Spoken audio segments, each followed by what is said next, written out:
All right, all right. So look, this is the theme for going back to school. Don't bow down. Everybody say, don't bow down. Push the person beside you and say, don't bow down. In the book of Daniel, the 3rd chapter, it's a story of 3 Hebrew boys. And we've been teaching our kids on Wednesday night this story. The first one is named Shadrach. The second one is named Meshach. And I don't know if the third one is from Beaumont, but in the back we called him a big Negro. It's Abednego. And like one of the little kids from Baby Fat said, a Billy Goat. These 3 young men were hand-selected in a foreign country to go to the best school that Babylon, which was the country, had to offer. It would kind of be the equivalent of if you're in Texas, you're invited to go to Texas A&M on a full scholarship. You're invited to go to Baylor on a full scholarship. You're invited to go to UT on a full scholarship, Harvard, something like that. It was prestige.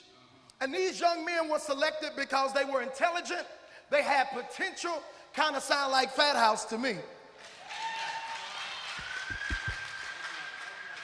So these young men made up their minds that even though we're living in a crazy civilization where anything goes, you can do anything you want, there's no respect for God, they said even though we're living in an environment like that, we're going to take a stand. Everybody say, don't bow down. So to all my history students, if you go back and you study about the Babylonian civilization, one of the first things that you will recognize and see, and I'm gonna be a little politically incorrect, we can do that in this environment, they believed that it was okay for a man to sleep with a man. Why y'all get quiet?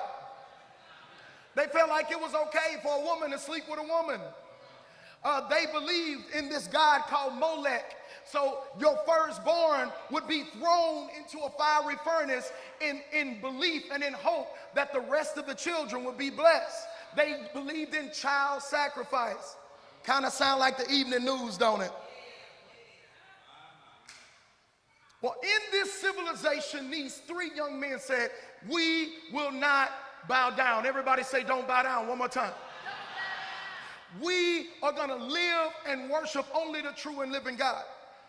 So these young men, they were going through their schoolwork, and the king Nebuchadnezzar, he said, this is what I'm going to do. I'm going to build a statue that's 9 feet tall and about 6 to 8 feet in width. And I'm going to set it out in the middle of this plain, and whenever the music begins to play, I want all the people in my country, regardless of your race, social status, or whoever you were, you would have to bow down, stop what you're doing. You would have to stop texting. If you were playing basketball, you have to put the ball down. If you were sitting down eating you some good barbecue, you'd have to put that rib down. And you'd have to fall down and worship the image that this king made. The first time it happened, everybody fell down on their face. The 3 Hebrew boys were standing up. Somebody looked up and noticed, why aren't they bowing like everybody else? Maybe they didn't hear the music. The music played again. Everybody fell down on their face. And the 3 Hebrew boys didn't bow down. If you look up at the screen, look at what it says. That the image was supported by a certain type of music.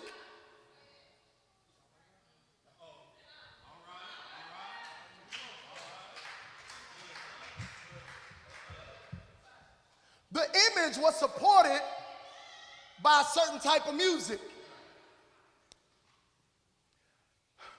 Not only was the music not inspired by God, but the music was being played by people that didn't love God. And Lord, you got to help me say this the right way, because I know some of y'all have some favorite artists, and I don't want you to have to go out to your car and throw your CD out the window. But the music is coming from a source that is fake. Now, in the 8 o'clock, I talked about this artist named Nicki Minaj. I saw her reality show. Y'all know who Nicki Minaj is? Can you ask the person beside you, do you know who Nicki Minaj is? Look at mama back here. Mama say, I don't know no Nicki Minaj. Is she from the Prayer Orchard? Yeah. So Nicki Minaj has fake breasts. She has a fake chuck wagon. And on this reality show, they said, Nicki, we're gonna go to your hometown and let's see where you grew up. And she did something real strange, Pastor Colbert.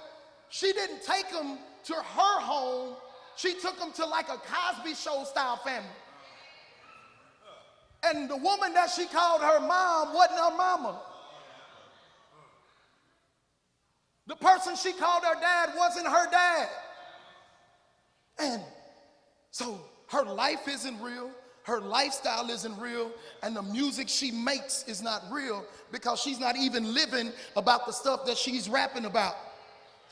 And so now we have this image. I know I was gonna get 2-3 claps, it's okay.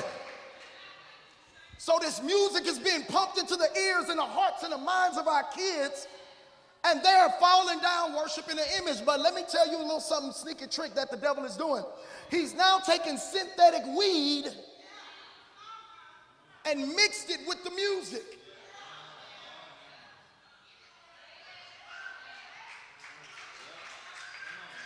So can I sit in the cut for a minute?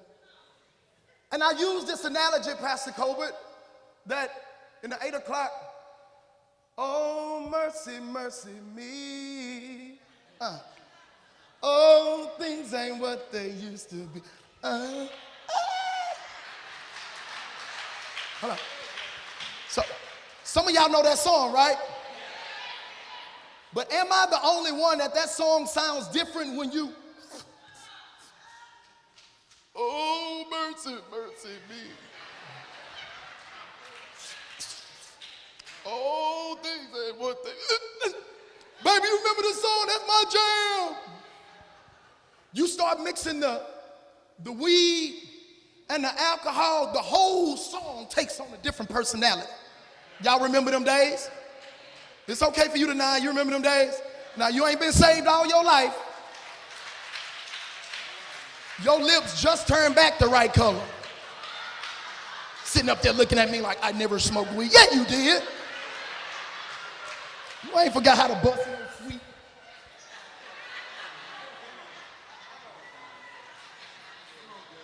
So now the devil has put an image up in our society, and they got fake musicians and fake rappers and fake singers singing it, and then he mixes synthetic weed, which alters not only your mind but the chemistry of your body. I want to pause right here for a second. I grew up in the 80s, and in the 80s, Sister Barbara, we grew up in a generation where crack was popping. Everybody was selling crack. The mail lady, the cool cup lady. Y'all didn't have cool cup ladies? Cool cup lady, give you a cool cup and then give you a little paper towel and say, go on, take that down there go on, run that down there. I just wanted a cool cup. Now I'm a part of a drug conspiracy. I don't know my childhood is a wreck. And crack cocaine produced what we call crack babies. Stay with me, I'm going somewhere and I'm gonna get back to the story. Now the drug is synthetic. Our kids, not our kids in here, in this community, our kids are smoking it. But they're getting high for the moment, but don't understand that they're putting road spray, embalming fluid, Wesson cooking oil, glue, all sorts of poisons in their body. And whenever they grow up and they get married and they have kids, just like our generation produced crack babies, we don't know what's gonna come out of our kids. It's really serious. And the devil is playing these games. And he's saying, man, I can't wait for school to start. Because when the music plays and the kids go to the football game and they get a little freedom and they don't have Travis, they ain't got to come back home, and they can ride in a car with their cousin and they can hit a little fake bake and they listening to this fake music and they hitting the fake bake and they listen to fake rappers and then they start living a fake lifestyle. Listen. Go to point number 3. I want to show you something. Point number 3. Y'all look up at the screen right quick. These 3 Hebrew boys were not afraid of their life being put in danger. Everybody else was bowing because they were afraid of the fire. They were afraid of the fire of criticism. They were afraid of the fire of peer pressure. They were afraid that, hey, if I don't do what everybody else is doing, I know Pastor Jeremy said I need to wait till I get married before I have sex, but I'm going to go ahead, I'm going to do it because I don't want to lose my boyfriend.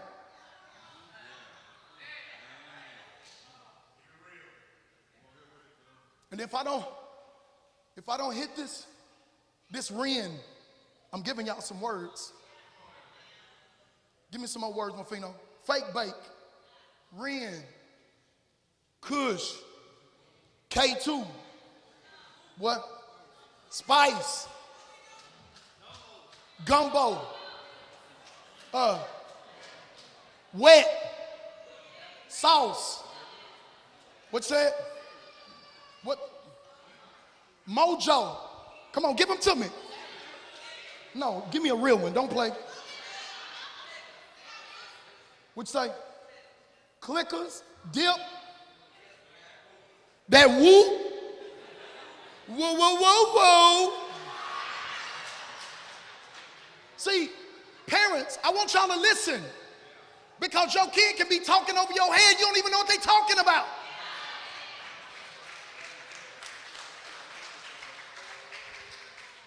So they're afraid of the fire.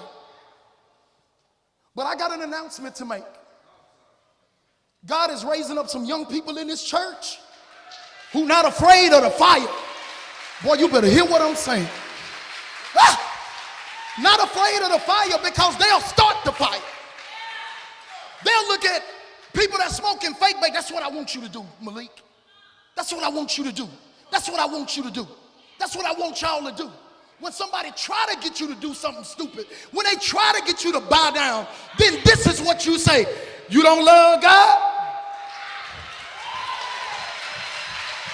God! I'm trying to start a revolution, and you trying to have church. I'm trying to start a revolution. Ask them when you go back to school. Say, you don't love God? What's wrong with you?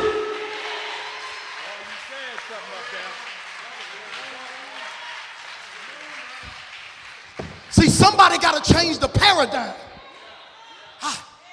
Somebody got to change it. Somebody got to start making drug dealers feel stupid.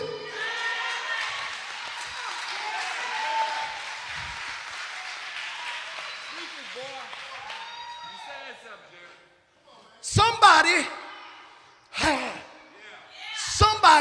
has, when that boy come and say, Reagan, you're so fine. Oh, Reagan. And Reagan is an all-star softball player. Got a whole life ahead of her. Why in the world would you want to lay down with a boy that can't even pass his classes? He ain't got no job. He don't know what. God, dog. It gotta change.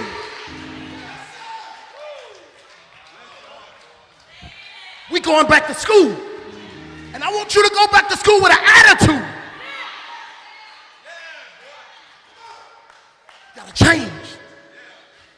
We didn't take these kids on spiritual encounter and to the leadership summit in Nacogdoches and all this stuff we've done all summer long. We didn't do it just so you could have a good time. I'm trying to change you. I'm trying to show you that if you will stand up, God that we serve will make your light shine brighter than anybody that you can imagine. Let me settle down. Let me sit down. Sit down. Sit down. There's a revolution happening. There's a revolution happening. All it takes is one kid to stand up. Just one. Kevin, that's all it takes is just one. Just one. Just one. When Rosa Parks sat on that bus, for years everybody had got up. Rosa Parks worked all day long.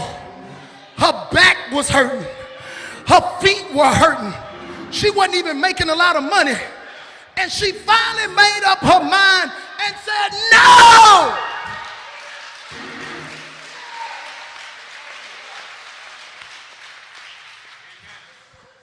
She said, no. They started this little saying that just say no. But just saying no ain't it. It's a no that comes from your, it's a no that comes from the inner person that says, I know who I am. I know God has a plan for my life. No!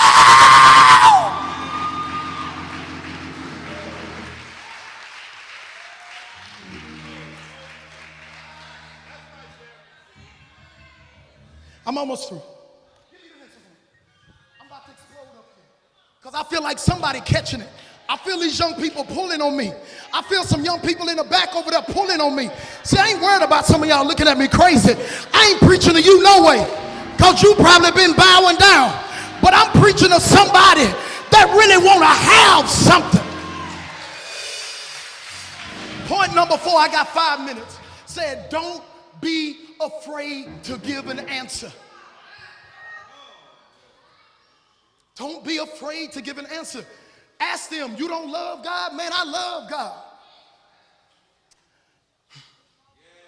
I'm going to give my little testimony real quick. Got 4 minutes. I have all of my friends aren't saved yet. Y'all pray for them. God, bring them on in. And I got a phone call and I told our kids this Wednesday. And he said, they call me Reb. They call me Short Dog. Call me Too Short. Hold on, Chris. Am I really that short? Got a whole bunch of nicknames. He said, Short Dog. I said, what's up? He said, you still in Anahuac? I said, yeah, I'm still in Anahuac. He said, hey, man, how would it sound if I could give you $500 every Friday?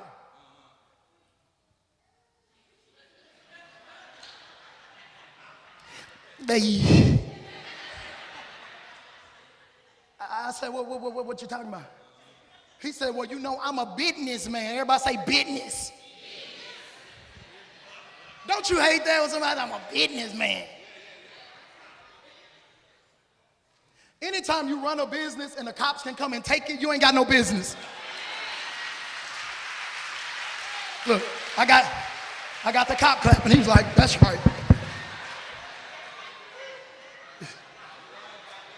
Cop just come in, business closed, shop down, get out, everybody on the floor. He said, I got a business deal for you. He said, I can pay you $500 a week. And at my house, I got a big shop in the back. It's not as nice as Pastor Colbert's shop, but I'm working on it. He said, all I do, because I live in Anahuac, out in the country. He said, I drive down your driveway and I go to the shop and I'm going to sit a little box up. I know you be working during the day. You ain't got to touch the box, look at the box. Don't nobody have to be there. Don't nobody have to see it. And we'll do that 2, 3, 4 times a week. And somebody that I know, they'll come and get it and they'll take it on the smoke town. Silsbee, Texas. I'm from Silsbee, Texas. That's right. You know what? You're not finna take off running again. And he said, you don't have to touch the drug. I said, but he said it's dope. You don't have to touch it. It's fake bake. It's Ren. It's Woo. He said, we're trying to get it to Silsbee. I can't keep up. I said, oh, how much you? $500.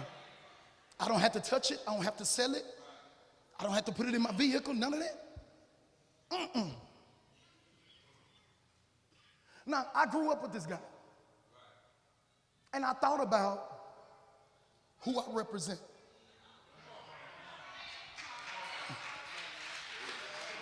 And I thought about all these beautiful young people sitting right here and over here. And I didn't bow down. I didn't do it. He said, man, you gotta be crazy. You know what I told him? I love God.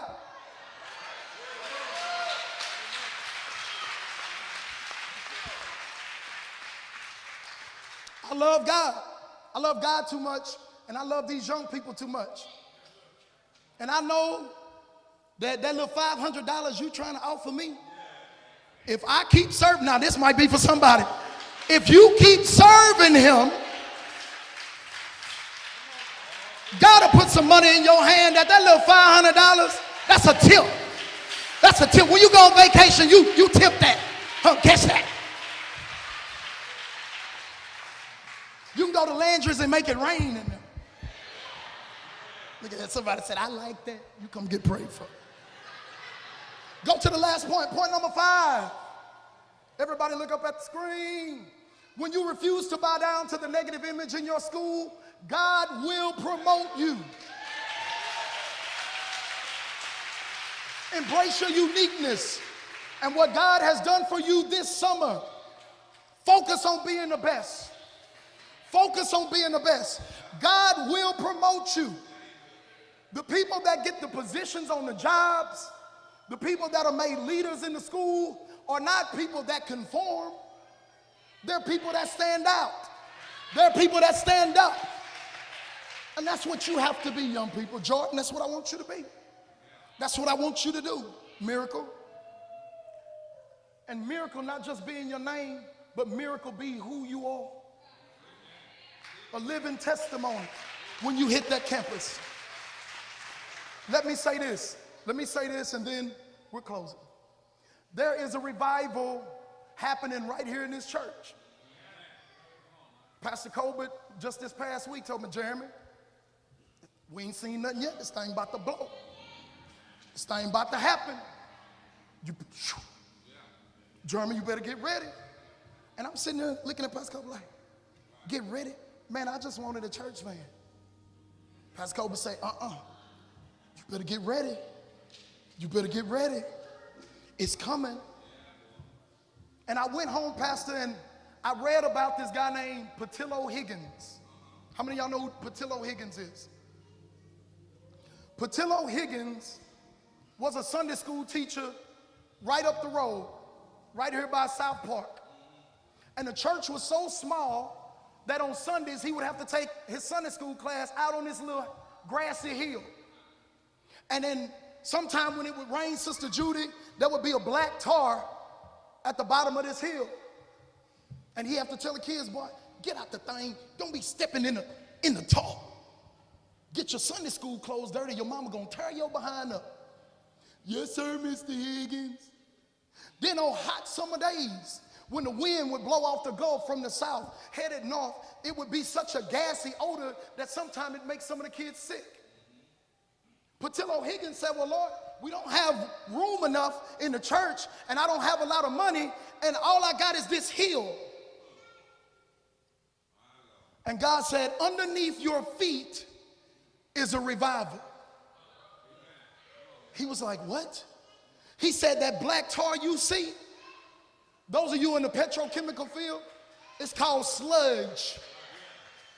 That gassy smell you smell when the wind blows on a hot summer day, that's natural gas coming up out the ground.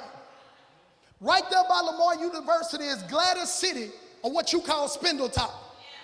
A youth pastor, a minister of God, a man of God who took time to teach a group of kids, discovered by the Holy Ghost that the greatest oil reserve in history was right here in Beaumont, Texas. Pastor Colbert is declaring it's a revival, and I'm standing behind him and I'm saying it is a revival. We are here on what is about to be the largest breakthrough that you've ever seen in youth ministry.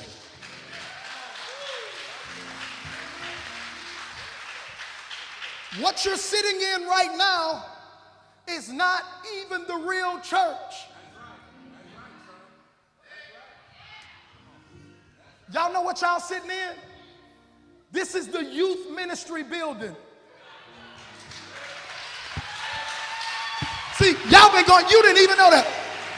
This is, am I right? Am I right? Pastor Colbert and them showed me the blueprints. They said, this ain't nothing. We built this for somebody like you and these kids. That's why it's a gym attached to it. This church sits on 11 acres. There you go, jump for that, baby. This church sits on 11 acres. We ain't even used it yet. The real church hadn't even been built yet. But if we'll all unite and encourage our young people to go back to school, don't bow down, stand up for God. If you don't get here early, you might not have a seat. I want everybody to stand to your feet.